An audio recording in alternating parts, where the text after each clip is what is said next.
C'est quoi votre plus belle réussite, Fabien Canu? Oh là là,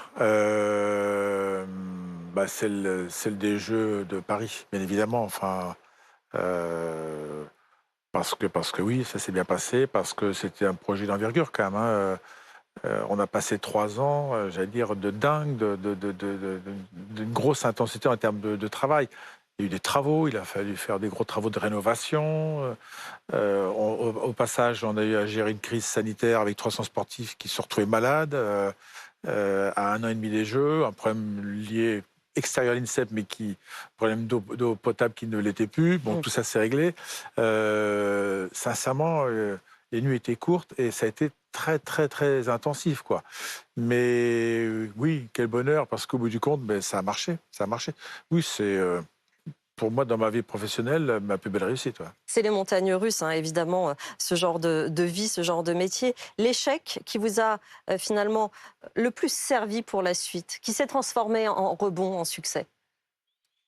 En tant que manager, l'échec, alors, c'était quand j'étais à la Fédération française de judo, autrement dire technique nationale, sur une grosse compétition qui était les Jeux d'Athènes, où, bon, on rate les Jeux, hein, ça arrive aux Jeux français avec une seule médaille.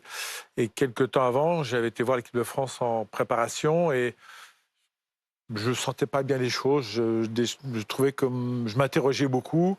Et en fait, mon erreur, c'est que j'avais pris un peu de distance avec l'équipe de France pour préparer ma succession. Donc un successeur désigné, pour lesquels j'avais, déjà donné un peu les clés du camion, de la préparation des équipes de France. Alors je dis pas que j'aurais réussi, si j'avais pris les choses plus tôt, mais là, j'ai réagi trop tard. En fait, c'est pas 15 jours avant, je qu'on peut changer. Il y avait comme un petit malaise de doute, et on pouvait pas le transformer comme ça. Là, je me suis dit: «L'erreur, c'est d'avoir justement fait trop confiance trop tôt». Ça rejoint un peu ce que j'ai dit tout à l'heure. Mmh.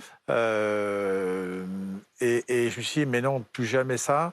Encore une fois, je dis pas qu'on aurait réussi, mais oui, ça m'a servi de leçon pour dire, là, encore une fois, la confiance, enfin la délégation nécessite quand même de toujours regarder, contrôler, être là, quoi.